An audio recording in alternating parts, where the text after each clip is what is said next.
내 안에서라는 제목으로 하나님의 말씀 전하겠습니다. 내 안에서라는 제목으로 하나님의 말씀 전하겠습니다. 어떤 마을에 죄송한데 이 위 불이 안 켜진 것 같거든요. 요 등이 안 켜졌어요 위에. 어떤 마을에 유명한 의사가 살고 있었습니다. 마을 사람들은 몸이 아프면 모두 그를 찾아가서 치료를 받았어요. 이제 그 의사는 환자의 얼굴과 걸음걸이만 보아도 어디가 아픈지 이렇게 척척 알아내서 처방을 해주는 명의였습니다. 그런 그가 나이가 들어 세상을 떠나게 되었습니다. 마을 사람들이 의사를 찾아가 그의 임종을 지켜보았어요. 죽음을 앞둔 의사가 말했습니다. 나보다 훨씬 훌륭한 세 명의 의사를 소개하겠습니다. 그 의사의 이름은 음식과 수면과 운동입니다. 음식은 위에 75%만 채우고 절대로 과식하지 마십시오. 12시 이전에 잠들고 해가 뜨면 일어나십시오. 그리고 열심히 걷다 보면 웬만한 병은 다 나을 수 있습니다. 말을 하던 의사가 힘을 들었는지 잠시 말을 멈추었습니다. 그리고 다시 말을 이었습니다. 그런데 음식과 수면과 운동 다음에 두 가지 약을 함께 복용할 때 효과가 더 있습니다. 사람들은 조금 전보다 더 의사의 말에 귀 기울였어요. 육체와 더불어 영혼의 건강을 위해 꼭 필요한 것이 웃음과 사랑입니다. 육체만 건강한 것은 반쪽 건강입니다.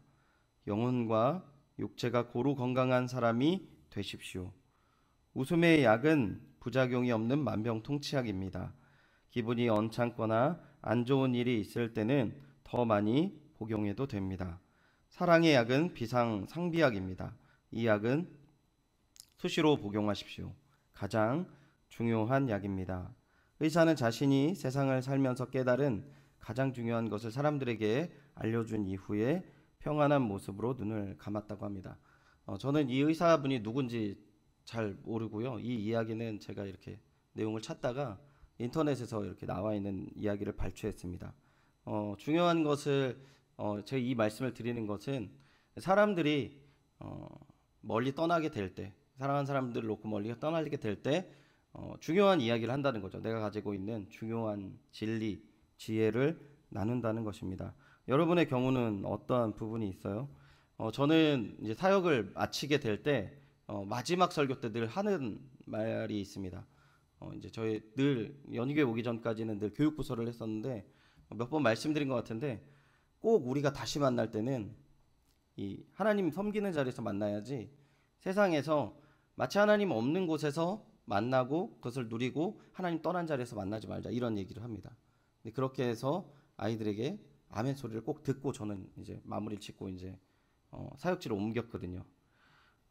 그래서 제 아내는 좀 앞으로 이제 사역을 하게 되면 꼭 그 마음속에 가지게 된 마음이 어떤 마음이 있냐면 제가 가르쳤던 아이들이 지금 이제 신앙생활 안 한 애들이 있어요. 약속을 어긴 애들이 있거든요. 그래서 이제 아내에게 제가 이제 뭐 단독 목회를 하게 되거나 이제 뭐 이렇게 제가 사역을 하게 될 때 꼭 그 친구들을 보수 교육을 해야 되겠다 이렇게 가르쳐줬던 애들을 다시 한번 찾아봐야 되겠다 이런 얘기를 하거든요. 제가 뭐 지금 의사분 얘기랑 제 이야기를 말씀드리는 것은 우리가 그런데 정말 우리를 사랑하고 우리에게 정말 중요한 이야기를 하신 분을 우리 믿음 안에서 꼽자면 누가 계시겠습니까? 우리 하나님을 꼽을 수 있을 것입니다. 당연히 그래야 되겠죠. 그리고 특히 예수님께서 이 요한복음 13장부터 16장까지 이 고별사라는 주제로 이렇게 자신이 떠나기 전에 제자들에게 했던 이야기들이 있어요. 그 중에 마지막에 했던 그 마무리, 그 이야기를 하는 엑기스 두 가지를 오늘 본문 속에서 이야기하는데요. 그 첫 번째가 뭐냐면 평안입니다. 평안. 하나님 안에서 평안을 누리라는 거죠. 두 번째가 담대함입니다. 신앙생활은 담대하게 해야 된다는 것입니다. 그리고 이 두 가지가 충족되기 위해서 필요한 것이 한 가지가 있는데 그것이 뭐냐면 바로 예수 그리스도라는 것입니다. 오늘 말씀을 나누시고 신앙생활 가운데 늘 예수 그리스도 안에서 위로와 담대함을 가지고 풍성한 신앙생활을 누리시기를 축원드립니다. 우리가 첫 번째로 살펴볼 것은 예수님이 이 땅에서 우리가 어떻게 살기를 원하시는가라고 얘기했을 때 본문을 다시 한번 말씀드리면 너희로 내 안에서 평안을 누리게 하려 함이라라고 얘기하고 있습니다. 즉 우리가 예수님 안에서 평안을 누리라는 얘기를 하시는 거죠. 이 원문의 뉘앙스를 살려서 다시 번역한 내용을 말씀드리면 너희가 내 안에서 평안을 지속적으로 소유하게 하기 위하여라고 얘기하고 있어요. 평안을 한때 누리는 게 아니라 쭉 누리는 겁니다. 그렇게 하기 위해서 어떻게 해야 된다고요? 예수님이 필요하시다는 것이죠. 이 예수님이 필요하시다라는 이유에 대해서 한번 생각해 볼 것은 이 예수님이 이 제자들이 이 이후에 이 말씀을 하신 이후의 사건을 보면 조금 이해가 갈 수 있습니다. 어떤 사건이냐면 예수님께서 이 고별사를 하시고 또 이 제자들을 위해서 17장에서 기도를 해요. 그리고 그 다음에 십자가에 달려 돌아가시거든요. 그리고 그 십자가에 달려 돌아가실 때 제자들이 뭐 합니까? 다 도망가요. 다 도망가는 걸 염두에 두고 말씀하시는 겁니다. 즉 우리가 하나님 안에서 예수 그리스도 안에서 평안을 누리게 하기 위해서 제가 서두에는 말씀드리지 않았는데 두 가지 중요한 것이 있는데 첫 번째는 예수 그리스도 안에 있는 용서함이라는 것입니다. 예수께서 내 안에서 평안을 누리라고 하신 이유는 뭐냐면 이 배반하고 부족한 제자들에게 하시는 말씀이라는 것이에요. 너희들의 삶이 어떨지라도 너희들을 용서하고 끝까지 너희들을 위해 기도하는 나를 의지하여 그 안에서 평안을 누리라. 그리고 저희가 살펴보진 않았지만 고별사 내용 가운데 자신이 이 땅을 떠나는 것이 유익하다라고 말씀하시면서 왜 유익한가를 설명해 주셨는데 보혜사 성령께서 너희와 함께 하시기에 내가 떠나야 된다라고 얘기하시거든요. 그러니까 다시 말씀드리면 평안을 누리기 위해서는 예수 그리스도의 용서가 필요하고 두 번째는 뭐가 필요하냐면 보혜사 성령님의 깨닫게 하심이 필요한 것이라는 거죠. 다시 정리를 해드리면 우리가 하나님을 누리고 하나님을 동행하는 평안을 누리기 위해서는 예수 그리스도 안의 용서를 믿고 의지하며 나아가야 된다는 것입니다. 그리고 우리가 말씀으로 그리고 우리가 믿음의 길을 걸어갈 때 성령께서 이 말씀을 깨닫게 하시고 삶을 통해서 하나님의 은혜와 사랑을 누리게 하신다는 것이에요. 여러분, 제가 이 평안을 누리는 가장 중요한 목적을 조금 전에 살짝 말씀드렸는데 이 평안을 누리는 가장 궁극적인 목적이 무엇이냐면 인생길 가운데 우리가 막 어떠한 기쁨을 누리고 어떠한 물질적인 어려움이 없고 이런 것을 성경에서는 이야기하지 않습니다. 성경 66권 처음부터 마지막까지 가장 중요한 관점은 하나님과의 관계예요. 하나님 안에 있을 때에 그들이 천국을 누리고 하나님을 누리죠. 그런데 하나님을 떠나면은 그들의 삶이 싸움과 질투와 또한 다툼과 그 어려움이 늘상 임한 그런 상황입니다. 그래서 우리 사람들은 자꾸 하나님을 찾을 수밖에 없어요. 그런데 그 찾을 길이 없는 것이죠. 그래서 예수께서 이 땅에 오셔서 우리를 위해서 몸을 찢으시고 구원의 길을 여신 것입니다. 여러분, 평안을 누리시기를 축원드립니다. 우리가 예수님 믿는다고 하는데 늘 화가 나 있다는 것은 문제가 있는 거예요. 제가 이렇게 좀 몸이 좀 안 좋아서 어떤 분에게 이렇게 막 좀 제 몸을 막 얘기하고 있는데 그분이 저한테 이야기했던 아주 중요한 이야기가 뭐냐면 목사님, 몸이 건강하면 기분이 나쁠 이유가 없어요. 이런 얘기를 하시더라고요. 되게 충격을 많이 받았습니다. 두 번째 더 충격받은 얘기를 했는데 살 빼면 아플 일이 없어요 라고 해서 그 두 번째는 좀 상처를 받았습니다. 살이 안 빠지거든요. 네, 이런 얘기를 해도 반응이 없으시고 저런 얘기를 해도 반응이 없으시고 네. 이 이야기를 딱 들을 때 제가 깨닫게 된 건 뭐냐면 내가 주 안에서 온전히 건강한 신앙인이라면 하나님의 은혜가 흘러 넘쳐야 되는 것이죠. 근데 제가 오랜 동안 이 목회를 하는 가운데에서 더 즐겁고 하나님에서 평안을 누리고 더 행복한 그런 모습을 막 보여야 되는 당연히 그러한 결과를 내야 되는데 제가 오늘 이 말씀에서 마음이 걸리더라고요. 그리고 한 가지 결론을 내릴 수밖에 없습니다. 내가 예수 그리스도 안에 있는 것이 아니구나라는 생각이 들었어요. 여러분, 다른 이유가 없습니다. 예수 그리스도 안에서 이 은혜와 사랑을 누리시기를 축원드립니다. 우리가 이게 사실은 다른 일이 아니고요. 갑자기 예수님 믿어서 너희들이 평안을 누려라, 예수님께서 이렇게 말씀하시지 않아요. 예수님께서 이 말씀은 제자들과 3년 동안을 동거한 이후에 주신 말씀이라는 것입니다. 그동안에 이 사람들은 오병이어의 사건도 겪었고 각색 병든 자들의 회복함을 알았고 하나님의 말씀을 누렸어요. 그리고 지금도 하나님이 이들을 붙잡고 말씀하시고 기도하고 있다는 사실입니다. 여러분, 이스라엘 백성들이 이렇게 막 하나님을 반역하잖아요. 언제 반역했습니까? 그리고 시험에서 신명기서에서는 뭐라고 나오냐면 하나님을 시험했다라는 표현을 쓰거든요. 언제요? 하늘에선 만나와 메추라기가 내리고요. 밤에는 메추라기가, 아침에는 만나가. 그리고 그들을 이끈 것은 무엇입니까? 그냥 호련히 말씀으로 이끄시지 않았어요. 낮에는 태양을 가리는 구름 기둥을 주셨고 밤에는 그들의 추위를 막을 수 있는 불기둥을 주시는 가운데에서 그들을 이끄셨어요. 그런데 그 이스라엘 백성들이 뭐합니까? 불평과 불만을 한다는 것이죠. 예수님 다시 한번 우리에게 권면하시는 겁니다. 여러분이 경험했고 누렸고 알고 있는 그 예수 그리스도의 은혜와 사랑 가운데서 너희들의 연약함에도 불구하고 너희들의 죄가 있음에도 불구하고 너희들이 깨닫지 못하는 부분이 있음에도 불구하고 내가 채워줄 테니까 내 안에서 평안하라 말씀하시는 것이죠. 주 안에서 이 평안함이 우리가 흘러넘칠 때 예수 그리스도의 복음은 당연하게 증거될 줄 믿습니다. 오늘 그 은혜와 사랑의 그 복음의 시작이 우리 이 자리에 앉아있는 모든 성도님들의 삶으로 증거되어지기를 축원드립니다. 우리가 두 번째 생각해 볼 것은 예수님께서 뭘 이야기하셨습니까? 담대하라고 이야기했습니다. 담대하라. 예수님께서는 제자들이 담대하기를 원했어요. 왜 그랬을까요? 예수 믿는다는 것은, 예수 제자로 산다는 것은 세상에서 필연적으로 환난을 당하기 때문에 그래요. 그래서 이 환난을 당하게 될 때 당황하게 되고 어렵게 될 제자들을 위해서 예수님께서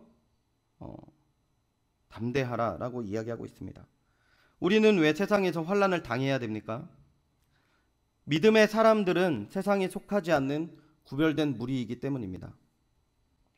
세상이 추구하는 물질의 문제, 성의 문제, 삶의 문제가 나의 행복의 기준이 아니라 하나님을 믿는 사람은 하나님과 동행하는 삶이 진리라고 이야기하고 또한 그 삶을 살아가는 거예요. 그런데 그 삶이 나만 살아가면 끝나는 것이 아니라 그 삶이 비교가 되는 거예요.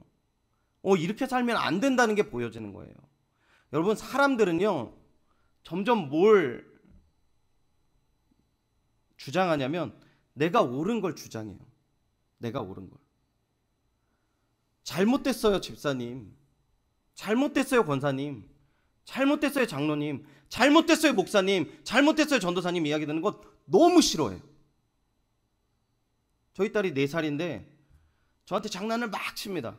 아빠가 이제 다 받아주다가 제가 여러분 보시기에도 자애롭고 사랑이 많은 아버지처럼 보이지 않습니까? 아닌 것 같습니다. 여러분 표정 보니까. 그런데 이 아이한테 하나하나 조목조목 따져가면서 얘기해. 영훈아, 이렇게 하면 아빠 화나지? 이러면 안 되지? 이렇게 하면 하지? 그럼 이 아이가 말도 안 되는 얘기를 하면서 그건 아빠가 이렇게 반응했기 때문에 내가 이럴 수밖에 없잖아, 이렇게 얘기를 하는 거예요. 두 가지의 놀랍니다. 이렇게 말을 잘했나? 말을 잘한다는 게 은혜가 아니구나, 이런 걸 깨닫게 되는 거죠. 그 말이 대화가 안 돼요. 어릴 적부터요 지적받는 거 싫어해요 사람은.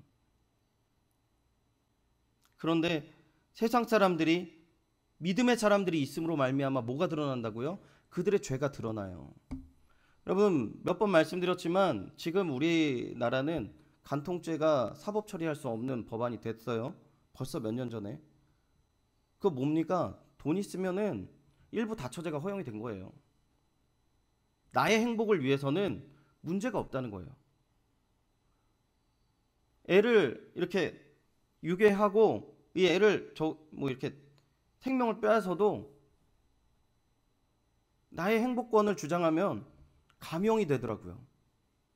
이 말이 됩니까? 주 안에선 되게 단호해요. 말도 안 돼 이렇게 얘기하는 거죠. 근데 우리가 자꾸 이 말씀을 근거해서 말도 안 돼, 말도 안 돼 이러면 어떻게 합니까? 거리가 점점 멀어지는 거죠. 동성애의 문제는 더 심각하지 않습니까?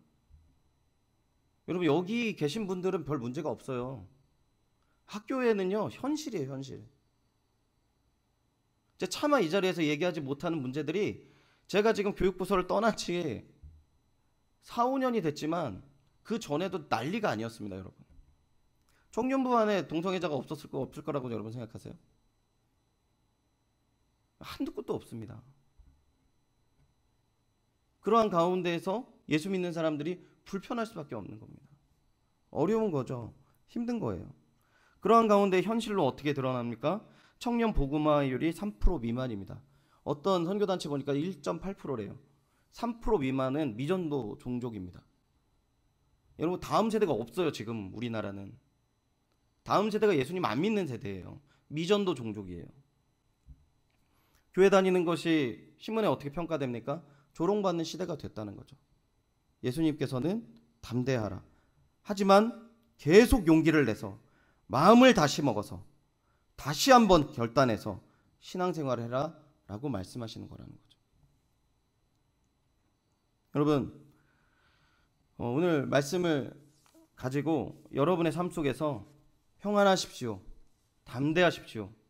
그래서 우리가 하나님이 부어주신 은혜와 사랑으로 미전도 종족에 가까운 상황이지만 더욱더 힘을 내어서 더욱더 우리가 마음을 잡고 신앙생활을 해야 되겠습니다 라고 하면 여러분 뭐라고 하시겠습니까?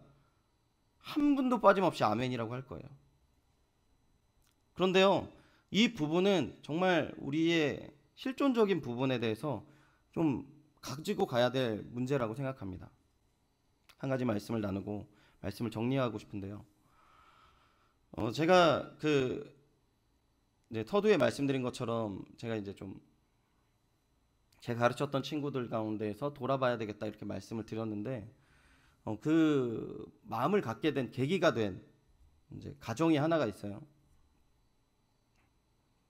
그 교회에서 제가 5년 정도 사역을 했는데 너무 행복하게 사역했습니다. 정말 아이들 처음부터 이렇게 양육해서 고등학교 졸업했는데 또 마침 또 그 타이밍에 제가 청년부를 가서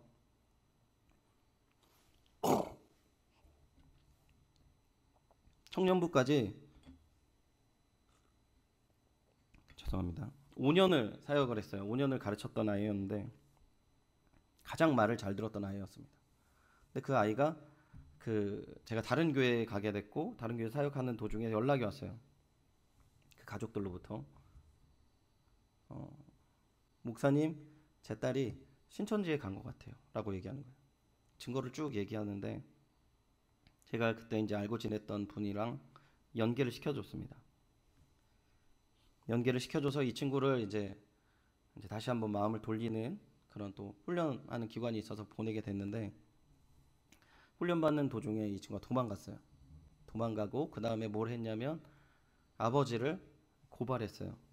고발하고 그리고 집을 떠났습니다. 집을 떠나고 5년이 됐어요.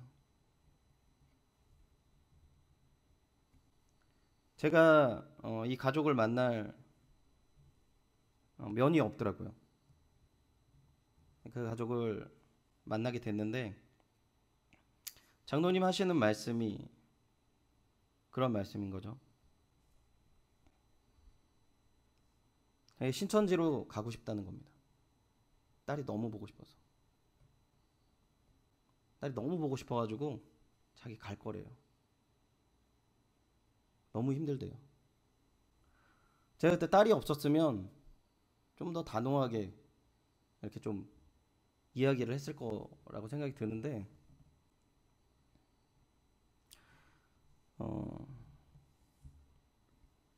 제가 상상이 안 되더라고요. 제 상황이 그 상황이라는 상상이 안 되는 거예요. 제가 목사인데 가십시오 라고 얘기하겠습니까? 주 안에서 평안하십시오.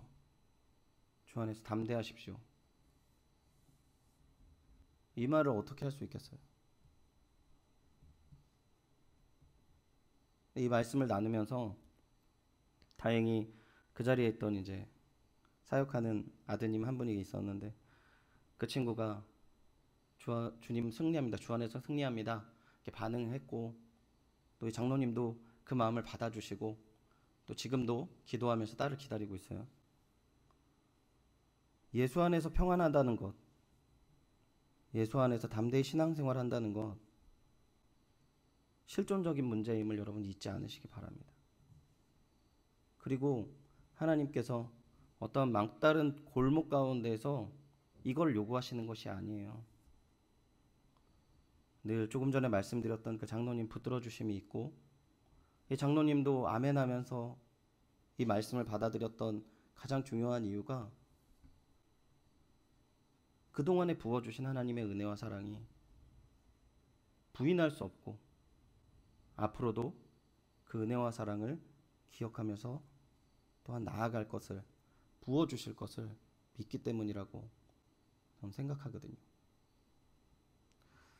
여러분, 주 안에서 평안하시고 담대히 신앙생활 하시기를 축원드립니다. 여러분 가슴 속에 남에게 이야기하지 못할 만큼의 연약함과 정말 내 자신도 용서하지 못할 그러한 부분들이 있다 할지라도 예수님을 믿으시고 주 안에서 평안함과 담대함으로 믿음의 길을 한 걸음 떼는 귀한 주님의 동역자 되시기를 축원드립니다.